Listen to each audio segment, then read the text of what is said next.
Trump-friendly tabloid sees a decline in circulation. File. This July 12, 2017, file photo shows the cover of an issue of the National Enquirer featuring President Donald Trump at a store in New York.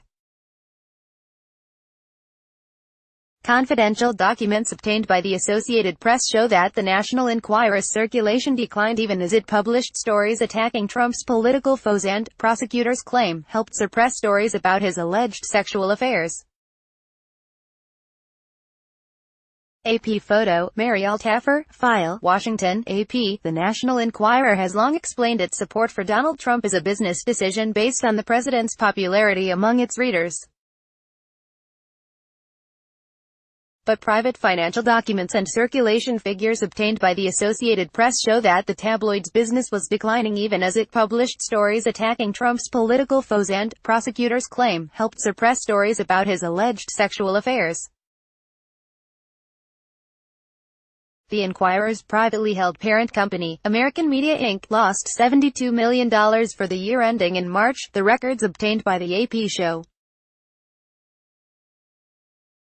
And despite AMI Chairman David Pecker's claims that the Enquirer's heavy focus on Trump sells magazines, the documents show that the Enquirer's average weekly circulation fell by 18% to 265,000 in its 2018 fiscal year from the same period the year before, the greatest percentage loss of any AMI-owned publication.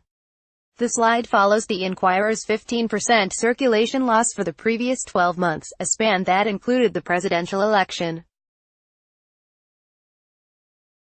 More broadly, the documents obtained by the AP show that American media isn't making enough money to cover the interest accruing on its $882 million in long-term debt and that the company expects continued declines in circulation and advertising revenues in the current year. That leaves AMI reliant on debt to keep its operations afloat and finance a string of recent acquisitions that are transforming the tabloid news industry. That creditor backstopping AMI is a New Jersey investment fund called Chatham Asset Management. Its top executive dined with Pecker and Trump at the White House last year, and the fund has both a history of Republican political donations and ties to the administration of former New Jersey Gov. Chris Christie, which awarded it hundreds of millions of dollars in state retirement funds to manage. AMI's current debts stem from the declining fortunes of the magazine industry and a series of acquisitions. Chatham has kept this number from ballooning further by converting some of the debt it is owed into shares in the company. The publisher's precarious financials and reliance on Chatham are a backdrop to the publisher's growing entanglement in a federal investigation of allegations of hush money payments and violations of campaign finance laws. Trump's longtime personal lawyer, Michael Cohen, pleaded guilty last week to criminal violations of campaign laws, accepting prosecutors' claim that Trump and the National Enquirer were involved in buying the silence of an adult film actress and a former Playboy model who claimed to have had affairs with Trump.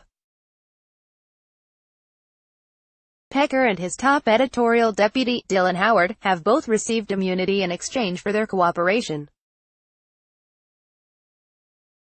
Along with Cohen, they are among the latest longtime Trump loyalists to be swept up in the federal investigations engulfing the president and his inner circle. Neither AMI nor company officials have been charged in the case. AMI did not provide an on-the-record response to detailed questions from the AP sent to Howard, Pecker and its outside spokesman. But a confidential financial document obtained by the AP argues that investors should focus on its current cash flows and not its profitability. Over the last 2 years, it has generated a combined $12 million cash flow from operations even as it has posted $160 million in overall losses. AMI's brush with a campaign finance probe comes amid its recently announced efforts to refinance as much as $450 million in debt. Despite the company's recent purchases of Us Weekly and rival gossip publisher Bauer Media, revenue from AMI's existing publications continues to drop, the financial report obtained by the AP shows. Pecker has long maintained an aura of absolute control over the Enquirer and its sister publications, boasting of his willingness to spend AMI's money to benefit Trump. "The guy's a personal friend of mine," he told the New Yorker magazine last summer, explaining why Amy paid former Playmate Karen McDougal $150,000 in a deal that prevented her from going public with her claim that she'd had an affair with Trump. But Pecker owns only a small fraction of Amy, around 8%, according to the company. More than 80% of Amy, as well as hundreds of millions of dollars of its debt, belongs to Chatham Asset Management, with billionaire investor Leon Cooperman owning an additional 7%.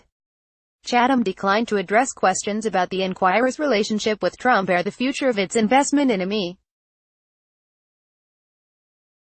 But the firm released a statement saying Chatham has no involvement in the editorial process or the day-to-day business decisions of the company. David Larker, a Stanford Business School professor who studies private equity and corporate governance, said it is normal for a firm like Chatham to give a company like Amy a long leash. But the firm would be expected to investigate any time something large and unexpected happens at a company it controls on behalf of the investors who are its limited partners. A firm like Chatham would owe the LPs an explanation, he said. Among Chatham's largest investors, according to public records, is New Jersey's public pension fund. Chatham manages investment decisions for more than $300 million in pension holdings for the state.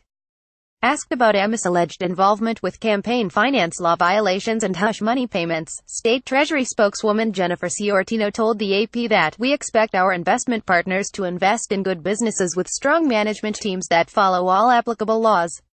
She declined to say whether New Jersey had discussed Amy with Chatham, but said, "We are in regular contact with our investment partners regarding underlying portfolio companies and we provide feedback when appropriate."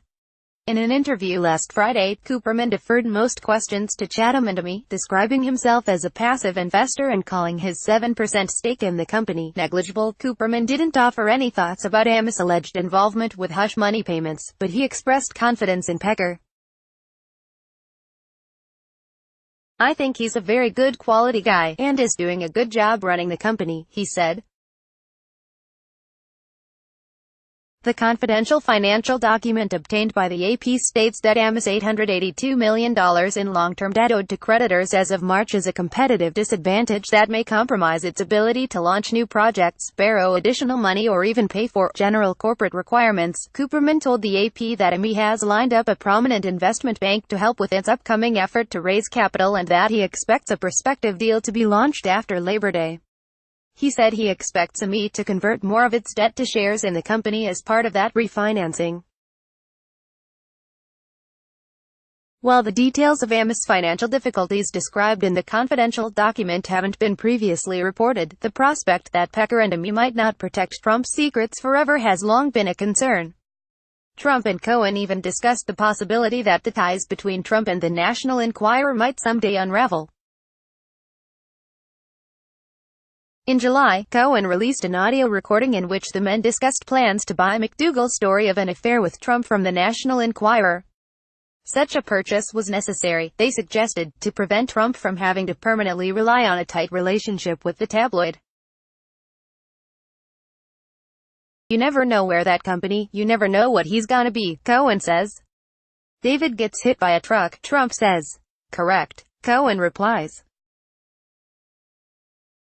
"So, I'm all over that." According to the documents accompanying Cohen's guilty plea last week, Trump's purchase of McDougal's story never occurred. Copyright 2018 The Associated Press. All rights reserved. This material may not be published, broadcast, written or redistributed.